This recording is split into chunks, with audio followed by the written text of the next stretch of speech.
परं ब्रह्मा तस्मै श्री गुरवे नमः.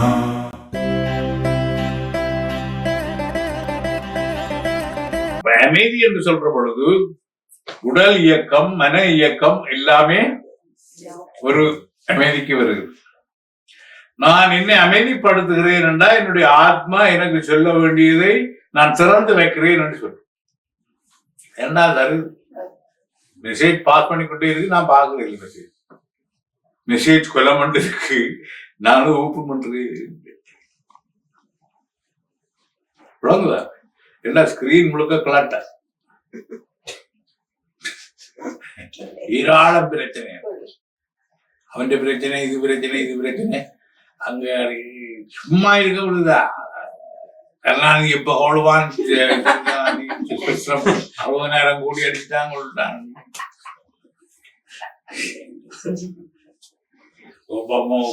வெள்ளவத்தை முழுக்க யாழ்ப்பாணமா இருந்தா யாழ்ப்பாணத்திலேயே திங்களாக இருக்கிறான். அவங்க இருக்கிறான், ஒரு ஆன்சர் ஒன்றும் இல்லை. இதுகள் எல்லாம் தேவையாயுது. ஆகையால பிரம்மம் பார்த்தது ஒரு செட்டப், டைம் பண்றத ஒரு செட்டப் பண்ணி இந்த பீரியடுகள்ல இதை விரிச்செடுக்கணும், விட்டா அது கூட பூமியில 71% தண்ணியையும் 29% தான் நிலத்தையும் வச்சது. உடம்புல 71% தண்ணியும் இது வச்சது. இவன் 71% நிலம் வச்சிருந்தா இவன் இது என்ன எல்லாம் பிடிச்சு பிளாக் கட்டி இருப்பார், கொண்டோ காட்டி இருப்பார். ஆசைய லிமிட் பண்றான்னு தான் தண்ணி. இப்ப மனுஷன் அமெரிக்கால சூரிய இந்தியன்னு சொல்லி அதுக்கு லீகல் பேப்பர்ஸ் எல்லாம் தயார் பண்ணி வச்சிருக்கு. இது என்ன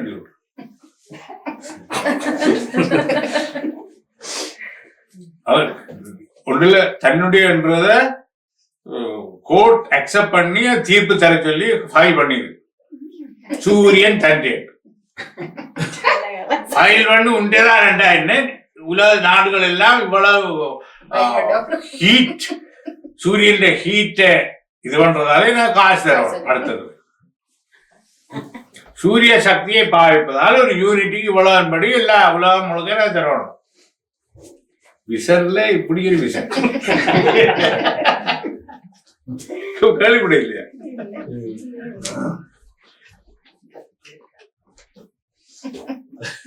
நம்மள யாராவது சந்திரன் நின்று கொஞ்சம் 4 பேர் வண்டி விட்டுருக்கான். அமெரிக்கன் சந்திரன் முழுக்க என்ன சொந்தம் வைக்க முடியும். ஒரு கொஞ்சம் காது இருந்து ஒரு லோயருக்கு காய கொடுத்துட்டு பேமஸ் அவரு பேர். இப்படி நானாவித பைத்தியங்களை பாக்குறோம். மிஸ்செலேனியஸ் மேட்னஸ் இல்லையா? அப்ப இங்க நான் உங்களுக்கு அடிக்க சொன்ன மாதிரி இது ஒரு கர்மா என்பது எதனால் உணரப்படுவது? வாழ்க்கையால் மனத்தான். அப்ப இதே மனநிலையில போன முறை நான் இருந்தபடியால, போன பிறப்புல இருந்தபடியால என்னுடைய மனத்தில மாற்றம் ஏற்படுவதற்காக இந்த உலகம் படைக்கப்பட்டிருக்கு. அவ இந்த உலகத்தை பைத்தியார ஆஸ்பத்திரி, மென்டல் ஹாஸ்பிட்டல் சொல்லலாம்.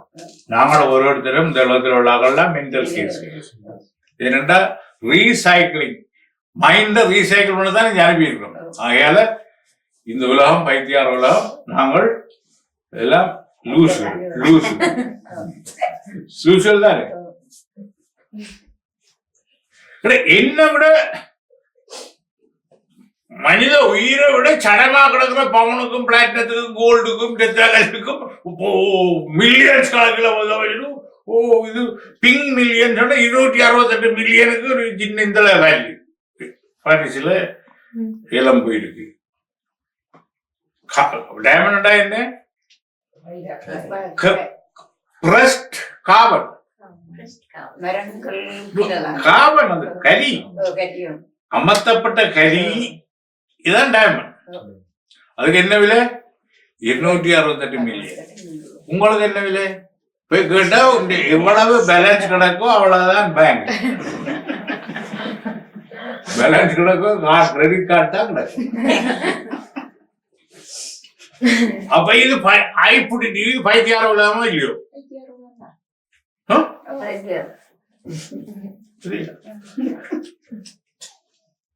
என்னதுக்கெல்லாம் ஏங்கல்ஸ், ஃப்ரெட்ரிக் ஏங்கல்ஸ் எழுதினான். கம்யூனிஸ்ட் இது மார்க்ஸோட சேர்ந்து ஏங்கல்ஸும் எழுதினவன். ஏங்கல்ஸ் படிச்சுக்கொண்டுதான் SLP ஆகிறது, ஃபோர்த் இன்டர்நேஷனல். அப்ப LSSP கொடிகளை வந்து சமவாய கட்சி கொடிகளை 4 கிடக்கும், ஃபோர்த் இன்டர்நேஷனல். அவன் எழுதினான், உலகத்துல உள்ள இந்த கழிவு பொருள்கள் அதுகள் எல்லாத்தையும் உரமாக்கி விற்கிறான். ஆனால் சமூகத்துல ஒரு பெண்ணை கொடுக்கிற பொழுது காசும் சேர்த்து கொடுக்கிறான்.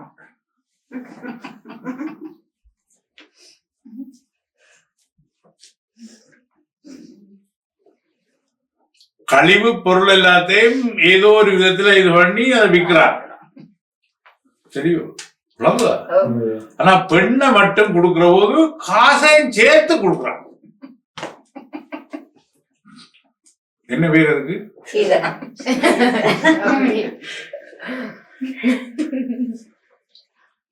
அது நிராகரிக்க முடியாது. எங்கட சமூகத்தில் மட்டுமே இல்லாட்டி அவங்க எல்லாருக்கும் இருக்கும். இப்ப அந்த இண்டஸ்ட்ரியல் ரெவல்யூஷன் வந்த இதெல்லாம் குறைவே தவிர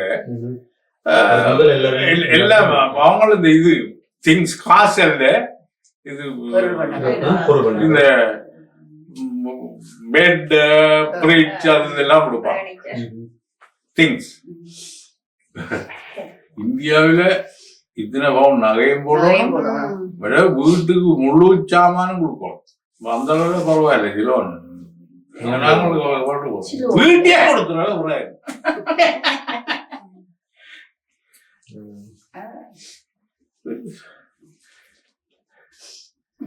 பெண் எடுக்கிறது இந்தியா முறையும் சிங்களவனும் உண்டு. நாங்க மாமியா விட்டே போயிடுவோம். யாழ்ப்பாண தமிழாக்கள் மாமியா விட்டே பெண் விட்டே போயிடுவோம்.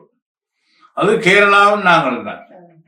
உண்மையில பெண் எடுக்கிறேன்டா அவள் இங்க வருவானும். அதான் மாமியா சண்டை வரும்.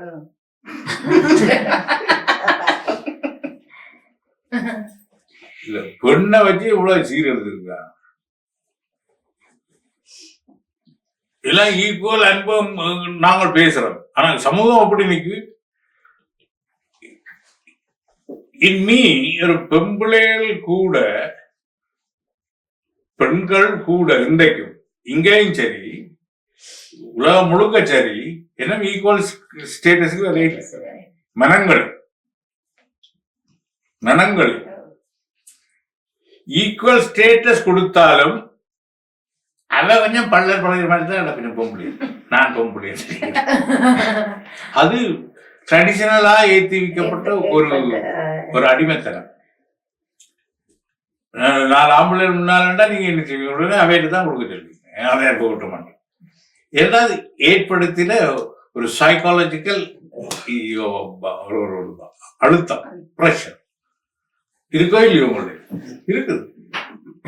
பெண்ணுண்டா இன்ஃபீரியர் மாதிரி இருக்கு. அது சில பேருக்கு சுப்பீரியரா மாறி தலைகளா மாறது வேற. அத இன்ஃபீரியர்ன்றது சமூக அழுத்தங்கள். அங்க இன்ஃபீரியர் ஒன்றும் இல்லை, குறைவு கூடுகின்ற இல்லை. நடைமுறை வாழ்க்கையில பார்த்தா யார் இன்ஃபீரியரா இருக்காங்க? பெண்ணு நடைமுறையில வாழ்த்தா என்ன வந்தா என்ன?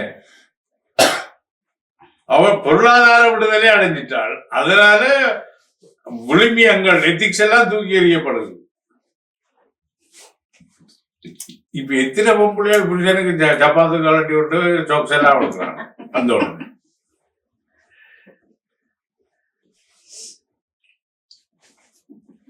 இல்லையா? எத்தனை ஆம்பளைகள் பின்னேரம் அல்பாவோட மல்லிகைப்பூடைய மிதிக்கிறாங்க. மல்லிகைப்பூ 1200 ரூபாய்க்கு மதுரையில கிலோ வந்துட்டு, தக்காளி 100 ரூபா, வெங்காயம் 100 ரூபாய் இல்லையா? கொசரு தகவல் விடணும்.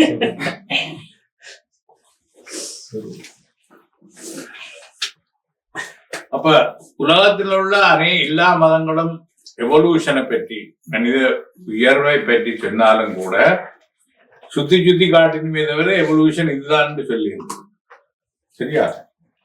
அப்ப எவல்யூஷன்ன்றது ஒவ்வொருவரும் எவல்யூஷன் தான், முன்னேறுகிறார்கள். இதை நோக்கி முன்னேறுகிறார்கள் கேள்வி. முன்னேற்றம் என்பது தான் வசதியாக வாழ்வது அது மட்டும்தானா, திருப்தியாக வாழ்வதா? அப்ப உலகம் அங்க நிக்குது, வசதியாக வாழ்வது. வசதி வாய்ப்புகள், வசதி வாய்ப்புகளுடன், வசதி இருந்தாலும் வாய்ப்புகள், opportunities வேணும். opportunities தருவது என்னுடைய கர்மாவின் விளைவே தவிர எனக்கு தற்செயலாக ஏற்படும் opportunities அல்ல. ஆகையால்தான் ஒவ்வொரு நாளும் என்னுடைய கர்மா அன்ஃபோல்ட் பண்ற பொழுது நான் பிரச்சனைகளை எதிர்நோக்குறேன். பிரச்சனைகள்டா என்ன? என்னை முயற்சி படுத்த வச்சு என்னை முன்னேற வைப்பது. பிரச்சனைகள் இல்லவிட்டா நான் எப்படி இருப்பேன்?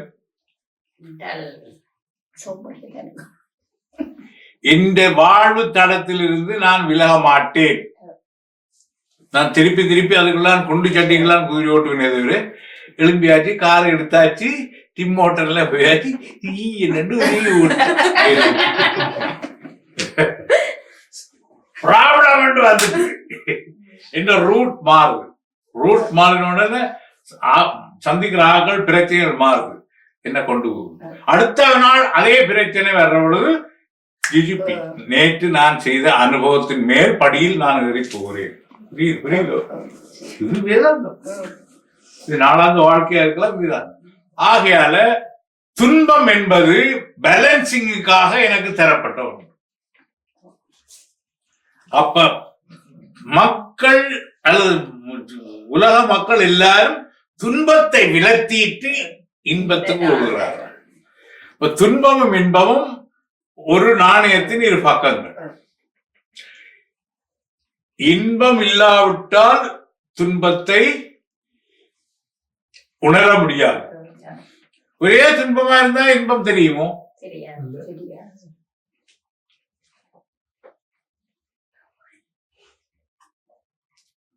அப்ப ஒரே இன்பமா இருந்தா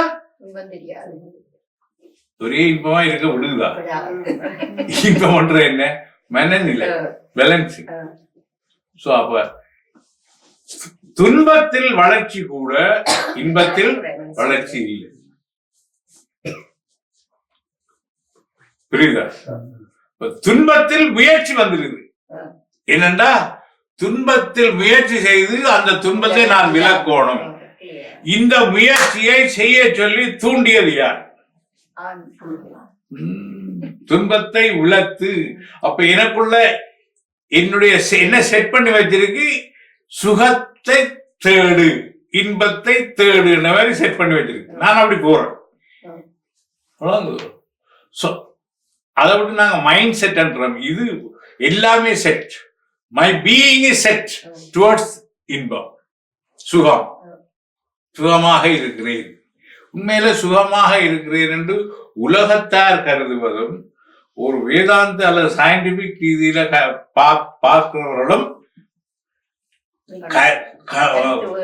கொள்ளும் கருத்து ஒன்றா? சுகமாக இருக்கிறேன் என்றா என்ன? உடல், உள்ளம். எனக்கு ஒன்றுமில்லை உடல்ல, ஆனா ஒரே பிரச்சனையா இருக்குண்டா இது என்ன? பிரச்சனை என்ற என்ன? உள்ளம் பிரிச்சு காண முடியாது. அப்ப பிரிச்சு காண முடியாது. ஆகையால நீ அழு என்று சொன்னார் ஜெயசிநாதன். ஏன்? நீ அழுகின்ற பொழுது உள்ளத்துல சுத்தப்படம் வருகிறது. உன்னுடைய கண்ணீரை கண்டு ஒரு கை துடைக்க வரும். வருமோ இல்லையோ? நான் அழுதா துடைக்க வரும். துடைக்க வர்ற கை ஆறுதல் உள்ள கை. அது பெண்டாட்டி உள்ளேல இல்லை. நீங்க வித்தியாசமாக கூடாது. ஏதோ ஒரு கை உனக்கு துடைக்க வருது. ஏதோ ஒரு கை உனக்கு துடைக்க வருது. அதனால நீ தனியே இல்லை. தனியே இருந்தாலும் நீ தனியே இல்லை. அழு என்று சொன்ன, அழு என்று சொல்றது துன்பப்படு என்றுதான் அர்த்தம். துன்பப்பட்டுண்டா நீ வளர், அதானே. இப்ப நான் துன்பத்தை இன்பமாக்குற ஆல்கெமிசம் செய்யல நான். அண்டர்ஸ்டாண்ட், விளங்குது. நீ அழுதால், சினிமா பாட்டு இல்லை, நீ அழுதால் கரம் ஒன்று துடைக்க வரும். அந்த துடைக்க வருகின்ற கரம் அன்புடைய கரமா தான் இருக்கு. உன்னுடைய கண்ணீரை பார்த்து சகிக்க முடியாது, அதற்காக அதை கண்டு பரிதாபப்படுகிற கை நிச்சயமாக இந்த படைப்பில் உண்டு. ஆகையால் 2012 டிசம்பர் 21 புதிய சைக்கிள் துவங்குது. உலகம் அழிகிறது இல்லை, இந்த Y2K உலகம் எல்லாம் அழிய போகுதுன்னு அழிய இல்லை, ஆனா வேற விதமா செட் பண்ணுது. அது மாதிரி ஸ்பிரிச்சுவல் ஆட்களுக்காக நான் 2012 மட்டும் இருக்க போறேன். உங்களுக்கு மாற்றம் 2012 ஒரு சைக்கிள் முடிஞ்சு அடுத்த சைக்கிள் தோணும். அந்த சைக்கிள்ல முழுக்க ஆன்மீகம் விதியும். ஆன்மா விரிஞ்சாதான் ஆன்மீகம் விதியும். அந்த ஒரு நிலையை பல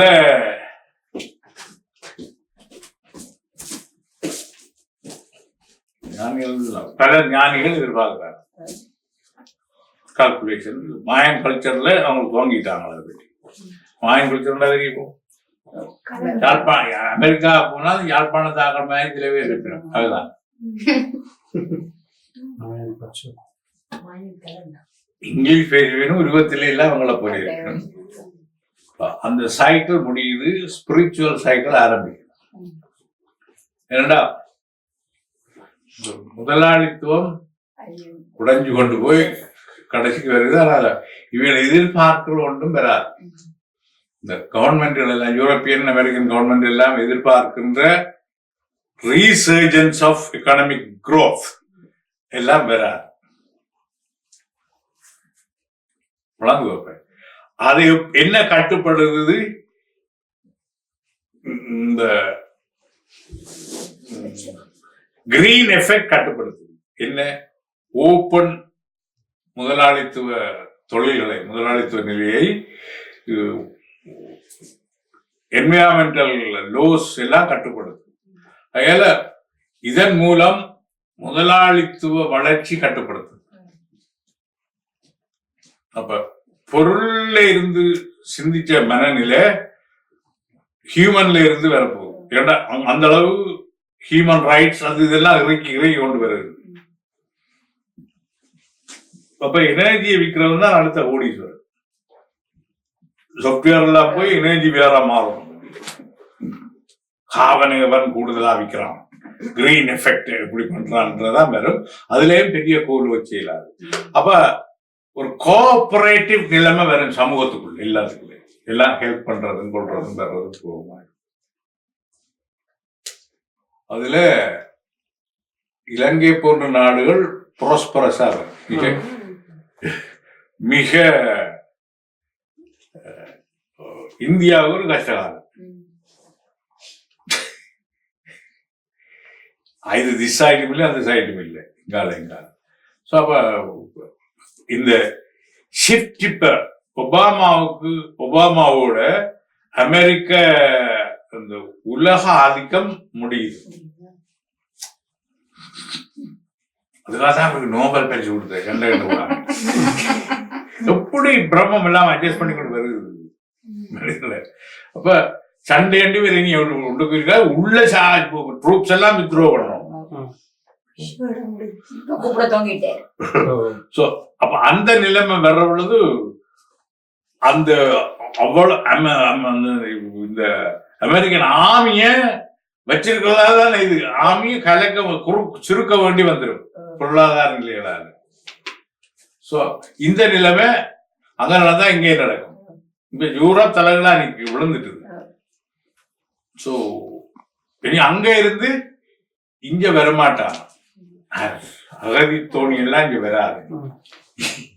இங்க இருந்து அங்கால போனாலும் ஆச்சரியப்படுவோம். ஏன்னா கள்ளத்தோணி என்று ராமேஸ்வரத்துல இருந்து வரோம்ல பிடிச்சு விட்டான். அப்புறம் இங்கே இருந்து அவன் அகதி முகாம் வந்தவங்கள பரவாயில்ல. இந்த இந்தியாக்காரன் நாங்கெல்லாம் பிடிச்சு ஒரு யானையிட்ட கொடுத்து 10 ரூபா காசு விட்டு கள்ளத்தோணி என்று சிலேவ் ஐலண்ட் என்று ஒரு கேம்ப் வச்சு அங்க இருந்து கூட திருப்பி இந்தியாவுக்கு அனுப்பினார். இவன் அனுப்பாம இந்தியன்ஸ் சாப்பாடு கொடுத்ததுக்கா 113 கேம்ப்ல இலங்கை தமிழ் அகதிகள் இருக்கிறார். ஸோ அந்த வேலை பரவாயில்ல, அனுப்பாம வச்சு கொண்டிருக்கிறான். அவைகள் எல்லாம் திருப்பி இப்போ கப்பல் விடுறான். கப்பல் விட்ட உடனே அவைகள் தான் வந்துருக்கணும் இருக்கிறாங்க. என்ன பிளேன்ல தானே காது. கப்பல் விட்டது இதுக்காக தானே, ஈசிங் த அகதி முகாம்.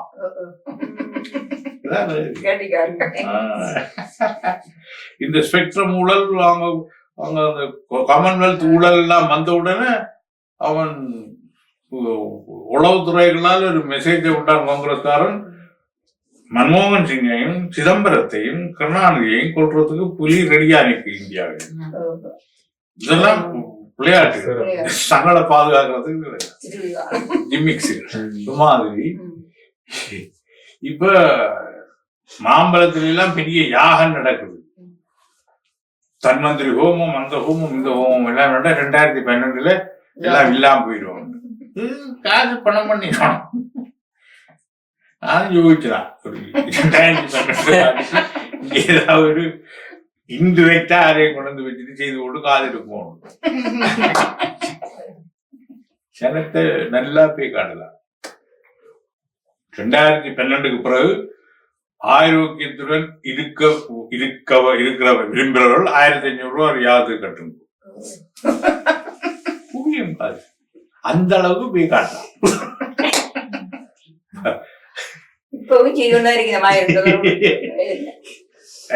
ஆகுது.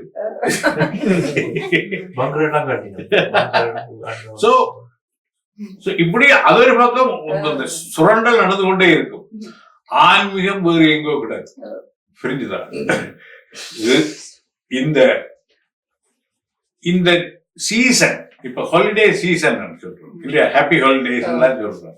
சீசன்ஸ் கிரீட்டிங்ஸ் எல்லாம் இந்த சீசன் கொடுக்கிற சீசன். கிவ். எங்களை அணுக்களும் மலோகிகளும் கொடுக்குதா எடுக்குதா? எங்களுக்கு தந்து கொண்டிருக்கா இல்லையா? எங்களை ஒட்ட வச்சு கொண்டாக்கி வச்சு கொண்டிருக்கோம். கொடுக்குதுதானே அது. தந்த சர்வீஸ கொடுக்குது. நாங்கள் கொடுக்கிறோமா? நாங்கள் கொடுக்கிறோம் வரும் என்பதை எதிர்பார்த்து வட்டிக்கு கொடுக்கிறோம். வரும் என்று அப்படி கொடுக்கிறோம். நாங்கள் வரும் என்று நினைச்சாதான் கொடுப்போம்.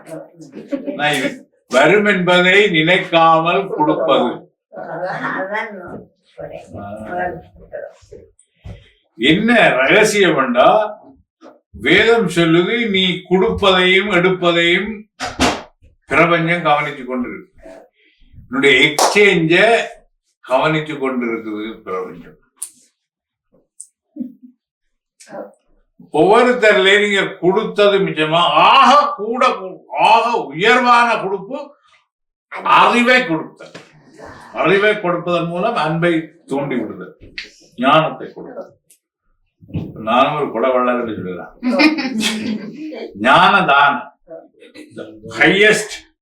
ஹையஸ்ட் கொடை ஞானத்தை கொடுத்தல். ஞானம்னா உண்மையை தெரிவித்து உள்ள மன கசல்கள் எல்லாத்தையும் அகற்று. அதனால கொடுப்பதையும் எடுப்பதையும் பிரபஞ்சம் கவனித்துக் கொண்டிருக்கின்ற யார் கவனிக்கிறது?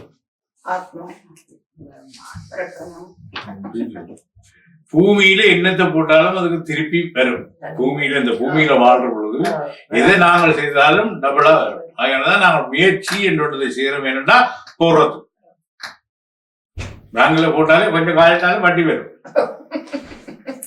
இல்லையா? Daily savings. அப்ப இந்த பிரபஞ்சத்தில் நான் கொடுப்பது திரும்பி வரும். இப்படி கொடுப்பதையும் எடுப்பதையும் பிரபஞ்சம் கவனித்துக் கொண்டிருந்தா பிரம்மம் கவனித்துக் கொண்டிருக்கு. நான் ஒவ்வொருத்தரும் நான் கொடுத்தது கூடவா எடுத்தது கூடவா?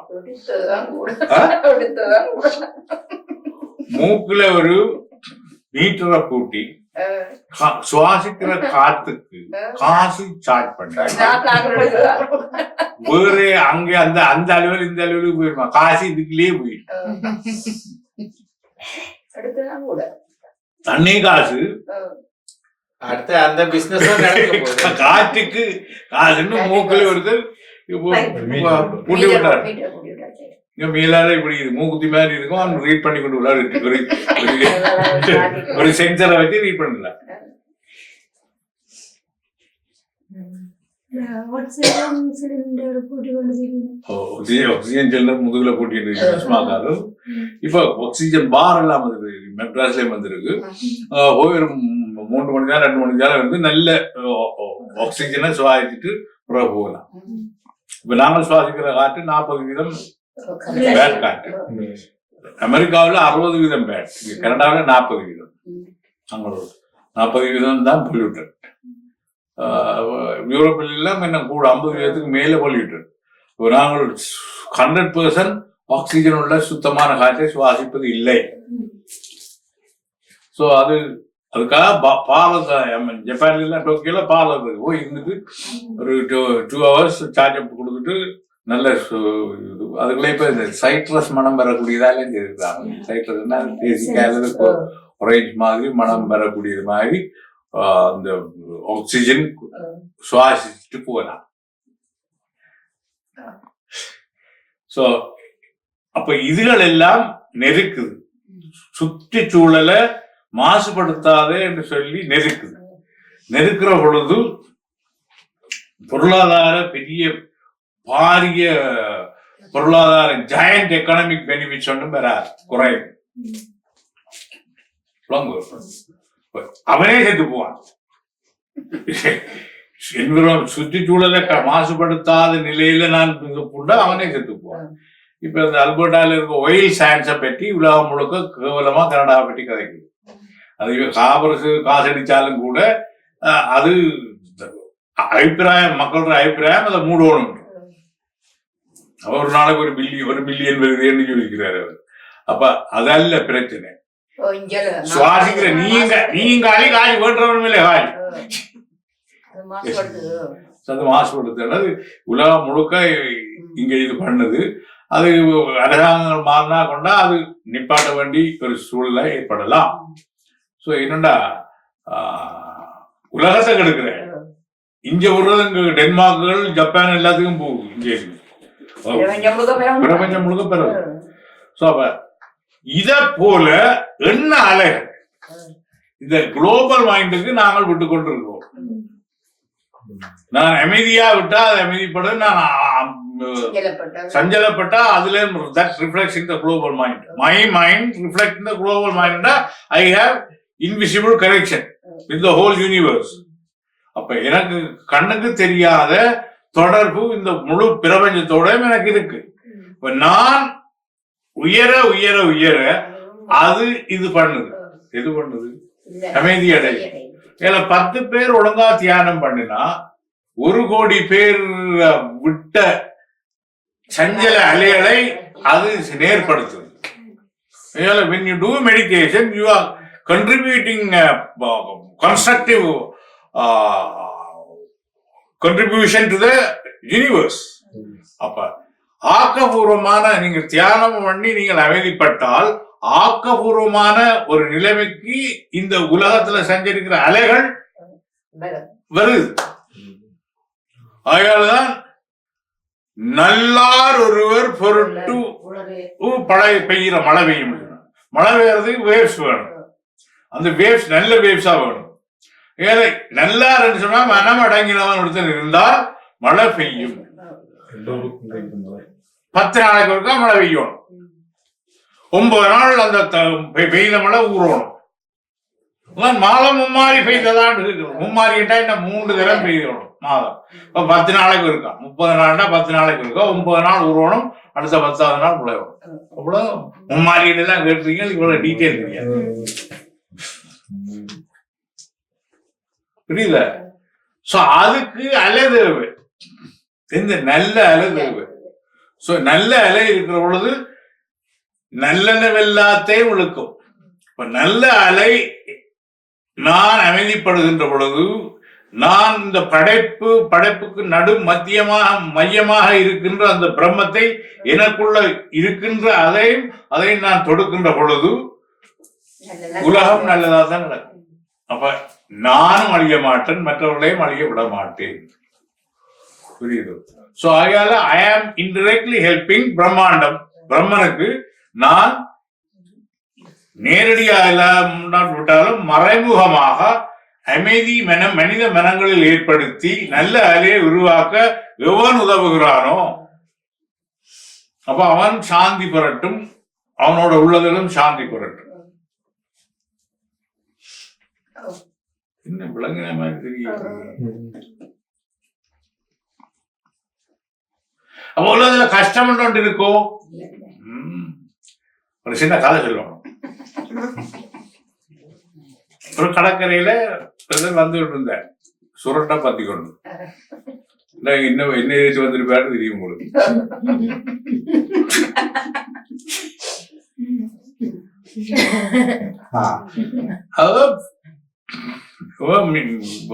ஒரு வாலிபன் வள்ளத்தை தள்ளிக்கொண்டு கடலுக்கு போ ரெடி மீன் பிடிக்க. வலி எடுத்து அவனுக்கு இந்த எவ்வளவு அலையா இருக்குது, கடல் அலை வருகுது, இதுக்குள்ள இன்னண்டு போய் மீன் பிடி கஷ்டத்துக்குள்ள இன்னண்டு போய் மீன் பிடிக்கிறேன்னு கேட்டார். அவர் கேட்டார், என்ன செய்யறது, சாப்பிட வேணுமே என்ன போத புயல்கள் எல்லாம் போனா ஆள் முடிச்சிருவேன் சொல்லி போட்டு இந்த அப்பா இப்படி செத்தவர்னு கேட்டார். கடல்ல தான் புயல், இந்த சாத்தா அவரும் கடல்ல தான் புயல்.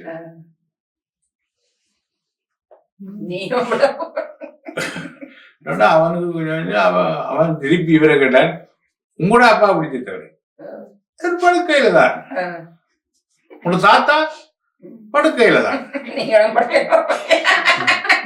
அவ நீங்களும் பழப்போம், ஒவ்வொரு நாளும் படுக்க போறீங்கள், அதுவும் டேஞ்சர் தான். ஒவ்வொரு நாளும் படுக்கை தான் உண்ட ஃபாதர் தாத்தா உண்ட தாத்தா உள்ள எல்லாரும் கடலை செத்தது, இது நீ படுக்கையில செத்தாடு. இப்ப நீ படுக்கையில செத்தன்னு தெரிஞ்சு ஒவ்வொரு நாளும் படுக்க போறான். என்ன பதில் இல்லை. அவன் கடல்ல செத்தாட்டு இவன் திருப்பி வேற கேட்டான், நீ படுக்கையில செத்தன்னு தெரிஞ்சு ஒவ்வொரு நாளும் படுக்கத்தானே போறேன்.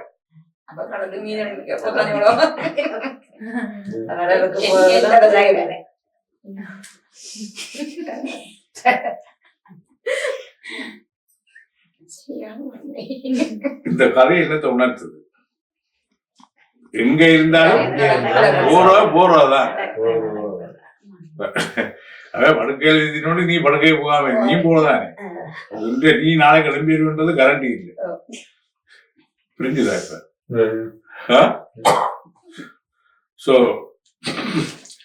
சாகுறதுன்றது இதாலதான் மட்டுமல்ல, துன்பம்ன்றது நாங்கள் யோசிச்சு பார்த்தால் ஒன்றும் செய்யல. அதிகமான ஹார்ட் அட்டாக்கள் படுக்கையில தான் வருது. ரெண்டா நான் படுக்காம இல்லையா, இப்படியான சிச்சுவேஷன்ஸுக்குள்ள எங்களை வச்சிருக்குது இல்லையா. சோ இப்படியான சிச்சுவேஷன்ஸுக்குள்ளே நாங்கள் மீண்டு வருகிறோம். அதான் அந்த கருணை தான் புரியுதா? இப்ப சோ அந்த கருணை எனக்கு நீட்டிக்கொண்டே இருக்குது.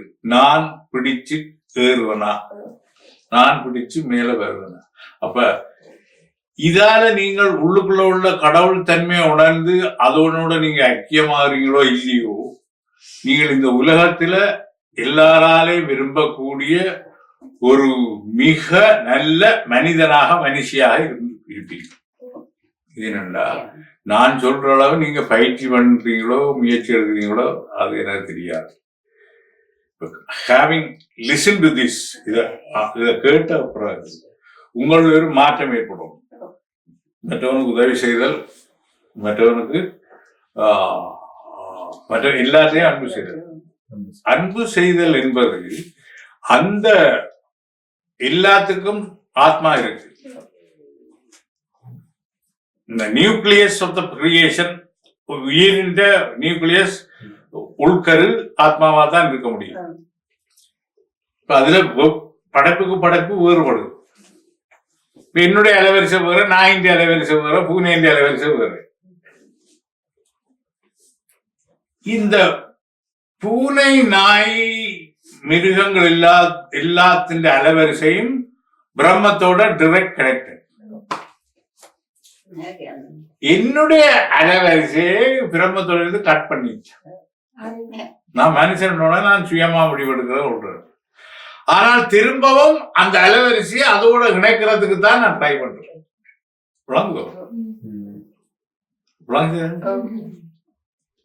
All the natures, everything is connected with the அதோட. நானும் இன்டெரக்ட் கனெக்ட் பண்றதை விட முந்தி நேரடியா அதோட கண்ட்ரோல்ல இல்லை. என்ன புத்தி பகுத்தறிவுன்னு தந்துருக்கு. பகுத்தறிவு கொண்டு போய் அதிலிருந்து நான் கட் பண்ணி டிஸ்கனெக்ட் ஆகவே தவிர கனெக்ட் ஆகும். டிஸ்கனெக்ட் ஆனதானால் இப்ப கனெக்ட் பண்றதுக்கு அந்த ஆனா ஒரு நாய்க்கு அது இல்லை, ஒரு பூனைக்கு அது இல்லை, ஒரு பிராணிக்கு அது இல்லை. அது enjoy the life with a connection. அங்க அதுக்கு ஆபத்தான வந்துட்டா உடனே இன்ஃபார்ம் பண்ணுது. 5 வருஷத்துக்கு முதல் 26ஆம் தேதி டிசம்பர் 26 சுனாமி. சுனாமி பாம்பு, தவளை, பூனை, நாய், யானை எல்லாத்தையும் மூட்டுக்கு ஏற்றி கம்ப்யூட்டர் சூப்பர் கம்ப்யூட்டர் வச்சுட்டு அடிக்கிறது அடிக்கிட்டு போயிட்டு. சோ அதுகள் எல்லாம் கனெக்ஷனோட இருக்கு. பரிணாமத்துல மேல வர விட்டாங்க. நான் டிஸ்கனெக்ட் ஆன முடியால I am trying to reconnect myself. திரும்பவும் தொடர்பேற்ற விரும்புகிறேன். அதுக்கு பேர் ஆன்மீகம். சரியா?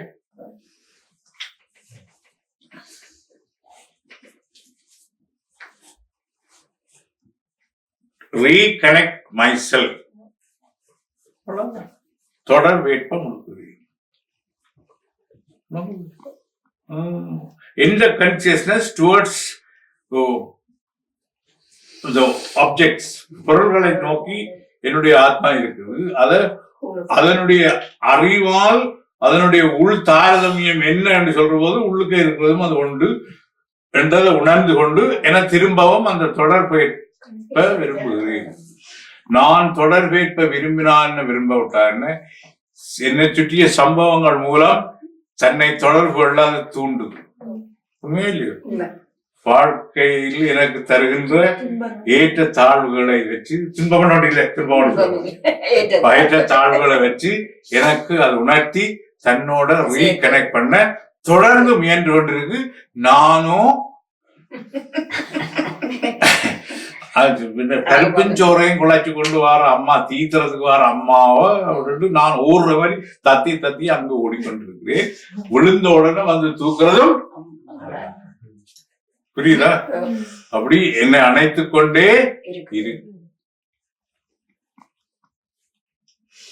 கடவுளும் கத்தரிக்காயும் அதுவும் இது கொண்டு நான் சொல்லி நான் வெளியே பிரசங்கம் அடிச்சுட்டு இருக்கிறேன். இப்ப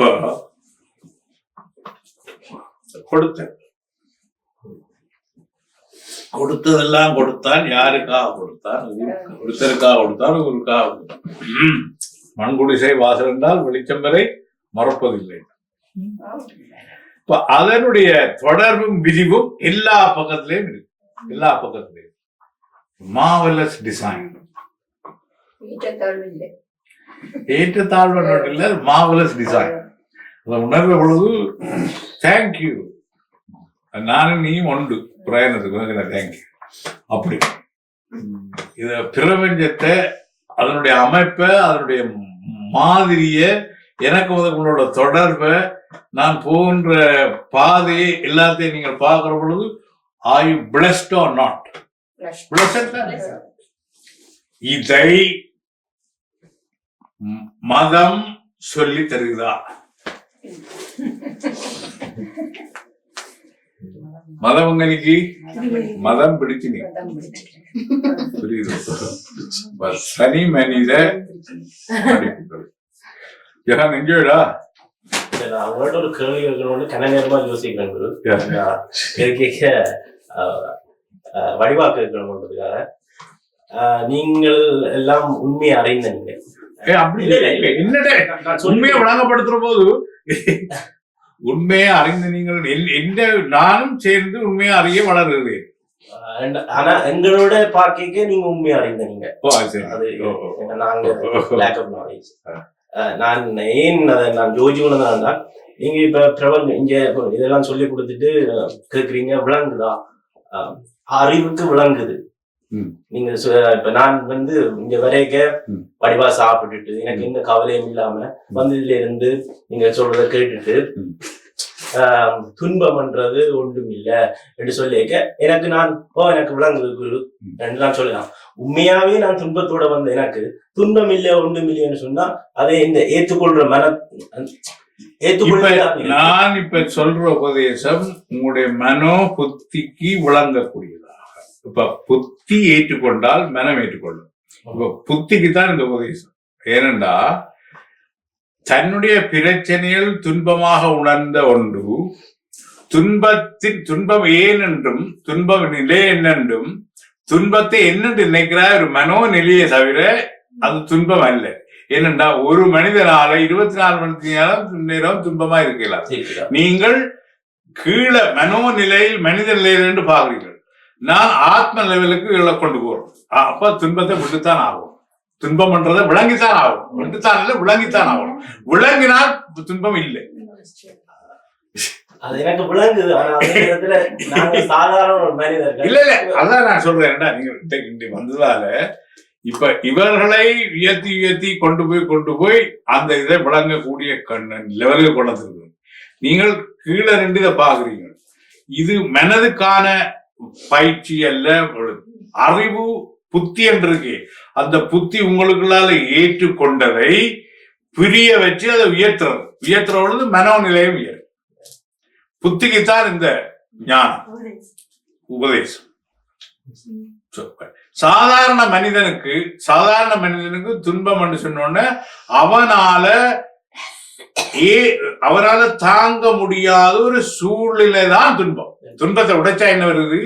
அவனால தாங்க முடியாத சூழ்நிலை ஒன்றை அவனுடைய மனக்கட்டமைப்பு எதிர்கொள்வதால், உம்முடைய துன்பத்தை நீர் எதிர்கொள்வதால் உமக்கு துன்பம், அதே நிலையை நான் எதிர்கொள்வதால் எனக்கு துன்பம் இல்லை. ஏன்? எனக்கு அதை பற்றிய அறிவு. அப்ப துன்பம் என்பது என்னுடைய இயலாமையை உணர்த்துவதால் துன்பம். என்னுடைய இயலும் தன்மை உணர்த்தினால் இன்பம். இயலாமையை ஏன் உணர்த்துது என்று கண்டால் என்னோட தொடர்புள்ள ஏதோ ஒன்றுதான். அதை நாங்கள் கர்மா என்றோம். என்னுடைய விருப்பம் அது. அந்த துன்பத்தை கொடுத்து என்னை பேலன்ஸ் பண்ண பிரபஞ்சம் வளர்ச்சி படைப்பு முயல்கிறது. அது எனக்கு வடிவா தெரியுது. அதான் பேலன்ஸ் பண்ண. அப்ப துன்பம் இல்லாமல் இந்த உலகத்துல இருக்க முடியாது. துன்பம் என்றது மனோநிலை தானே தவிர கோமால உள்ளவனுக்கு துன்பம் இல்லை, நெத்திரையில் உள்ளவனுக்கு துன்பம் இல்லை. அவன் ஏற்றுக்கொள்ளும் சூழ்நிலை தானே தவிர துன்பம் என்றோடு இல்லை. அதுக்கு பேர் துன்பம் என்றாங்க. துன்பம் என்றது ஐயோ வேண்டாம், அதை துன்பம் என்ற பொழுது நான் விளக்க முயற்சிக்கிறேன். இன்பம் என்ற பொழுது என்ற முயற்சி இல்லை. முயற்சியால் நான் உயர்கிறேன்.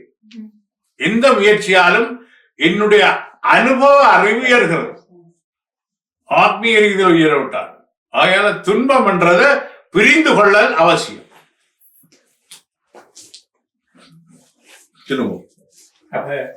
In other words, ஒரு துன்பத்தை உங்களோட முயற்சியால நீங்க தீர்த்தா அது அந்த தீர்க்குதல் இல்ல, அது உன்னை இருக்க விடாது. அது அந்த துன்பத்திலிருந்து உன்னை விடுவிக்கிறதுக்கான முயற்சியை நீ எடுப்பாய். எடுப்பதன் மூலம் அனுபவத்தை பெறுகின்றாய். அந்த அனுபவம் உனக்கு அமைதியை தரும், வளர்ச்சியை தரும், இன்பம் அதை தராது. அதனால்தான் மன அடுக்குல செங்கல்ல அடுக்கின மாதிரி துன்பம் துன்பம் துன்பம் நடுவுல இன்பம், அதுக்கு அடுத்த செங்கல் எல்லாம் துன்பம் துன்பமும் அப்புறம் இன்னொரு இன்பம். அப்ப 5 செங்கலுக்கு இடையில ஒரு இன்பம் என்ற ஒரு செங்கல், அடுத்த 5 செங்கலுக்கு இடையில ஒரு இன்பம். அப்ப அடுத்த ஒரு இன்பம் என்ற ஒரு செங்கல் வருமன்றதுக்காக இந்த துன்பம் என்ற 5 செங்கல்ல நான் நடக்கிறேன். அப்படி வச்சிருக்கு, என்ன ஏமாத்தி வச்சிருக்கிறது. இந்த துன்பம் என்ற நிலை, 2 நிலை, இன்பம் என்ற நிலையை நான் கடக்கிற பொழுது புத்தி ஜீவியா அறிவு ஜீவியாய் பிரச்சனைகளை பார்க்கிறேன், என்னிலே ஒட்டாது. புரியுதா? அப்ப அறிவு என்றதிலிருந்து தெளிந்த அறிவு ஞானம். அப்ப ஞானத்துக்கு போறது துன்பமே இல்லை, இன்பம், இன்பம் இல்லை, துன்பம் இல்லை, ஆனந்த நிலை. எவ்வளவு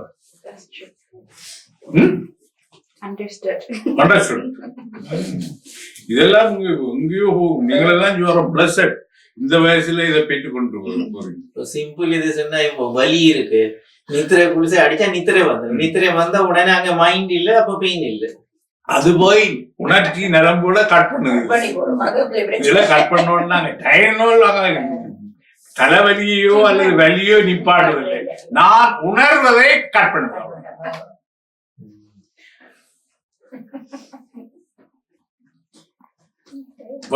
கேள்வி எனக்கு கேட்டதான் எனக்கு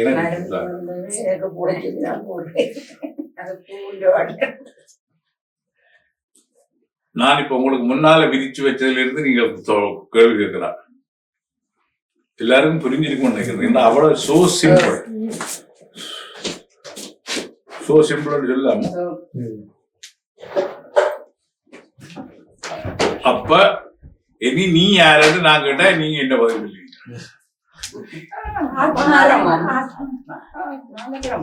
I am ஆத்மா, நான் ஆத்மா, அகம் பிரம்மாஸ்மி. ஆகையால நான் இவ்வளவு காலம் ஆசை என்று என்னுடைய எனர்ஜியை ஒவ்வொரு பொருள் மனிதர்கள வச்சேன். அது கிடைச்ச அப்புறம் அது நிரந்தரமா என்னோட இருக்கு. அதுக்கு மேல பாசம் என்று வச்சேன். அது ரெண்டும் வச்சா ரெண்டும் என்ன விடாது. அதனால்தான் திருநாவுக்கரசர் திருவம்பாவையார் பாசம் பரஞ்சோதிக்கு, பரஞ்சோதி என்றா பிரம்மத்தின் ஜோதி ஒளிவா இருக்கணும், பாசம் நேசம் பெற்றனையோ நேரலை நேரலையா பாச கை அது என்னுடைய அலையை, விருப்ப அலையை நான் அங்கே விடுகிறேன். பெற வேண்டும் என்ற அலையை நான் விடுவதால் அதுக்கு பேர் ஆசை. அந்த ஆசை அலையை நான் விரிப்பது, அது பெற்றதால் நான் இன்பம் அடைவேன் அல்லது மகிழ்ச்சி அடைவேன் என்று. ஆனா பெற்றதே துன்பமா முடிஞ்சது. இதுதான் நிகழ்வு. சோ இது ஏன் இப்படி செய்து வச்சிருக்கிறான் அந்த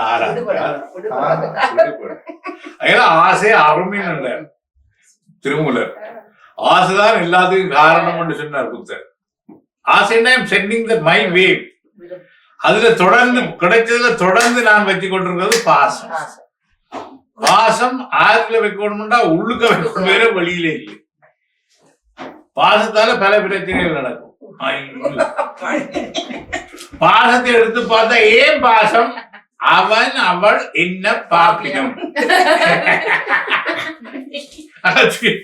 அங்க அது இன்னொரு வேலையை ஏற்பட்டுரும். கம்ப்ளீட்டா கட் பண்ணும். என்னுடைய மனத்திலிருந்து நான் அனுப்புகின்ற ஆத்ம அலைக்கு பேர் பாசம். ஆசை, அதாலே அதை நீங்க தொடர்ந்து நான் வச்சிருப்பதுக்கு பாசம். தொடர்ந்து ஒன்றையும் வச்சிருக்க கூடாது, அலையை அனுப்பவே கூடாது. ஆகையால மனமே இல்லாத நிலைக்கு, அலையை அனுப்பாத நிலைக்கு அலையை கம்ப்ளீட்டா நான் என்னுடனே நான் வச்சிருக்கிறேன். அதுக்கு ஞானம். ஞானம்மான்னு சொல்லி போட்டு நான் 50 மில்லியனுக்கு அனுப்பிடலாம். ஆகையால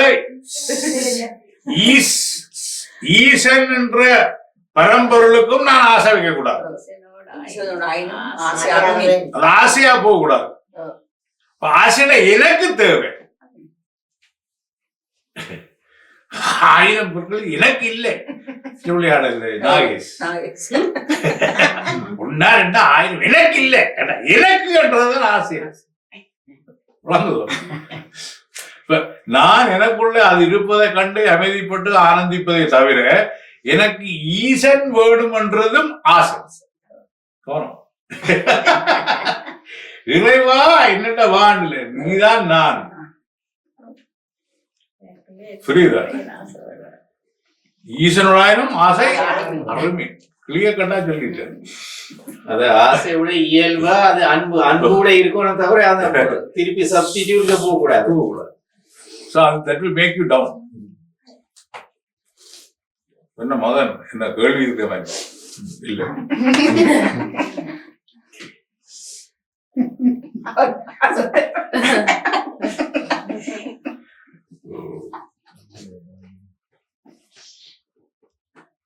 இப்ப கிளியர் கட்டா இது விளங்கிட்டுதான். கிளியர் கட்டா விளங்கினா உங்களோட ஆத்மா பிரகாசிக்கும். நீங்க வீடுகளுக்கு போன பிறகும் மற்ற வேண்டாதவர்களோட எல்லாம் வந்து முகம் கொடுக்குற பொழுதும் என்ன படிச்சீங்க அங்க போய்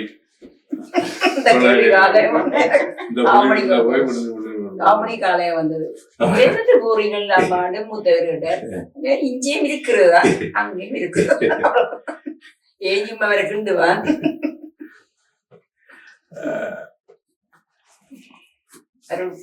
இதுக்கு வயசு போகணும்னு சொல்றதை நான் ஏற்றுக்கொள்ள மாட்டேன்.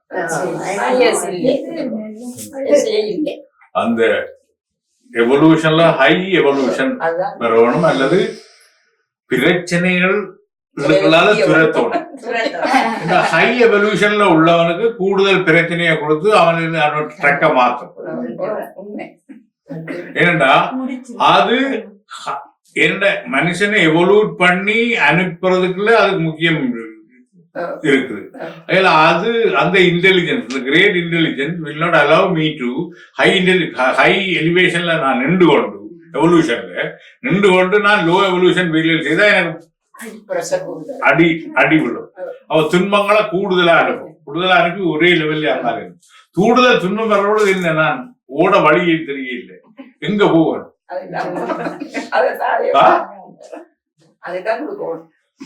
கோயில் காணி அங்க இங்க ஓடி பார்த்து அங்கேயும் இல்லை அப்படி இப்படின்ற சாத்திர ஆரட்டும் விடுவோம். ஓடிட்டு அவ கோயிலுக்கு தான் திருப்பி அனுப்பிடும். அது மாதிரி இந்த எக்கனாமிக் சிஸ்டம் அமைஞ்சிருக்கு. அவ கோயிலுக்கு போய் அடிச்சுட்டு பிறகு ஏதோ அங்க போய் நினைவு கொஞ்ச நேரம் மாறிச்சு அப்புறம் திருப்பி வந்துடும்.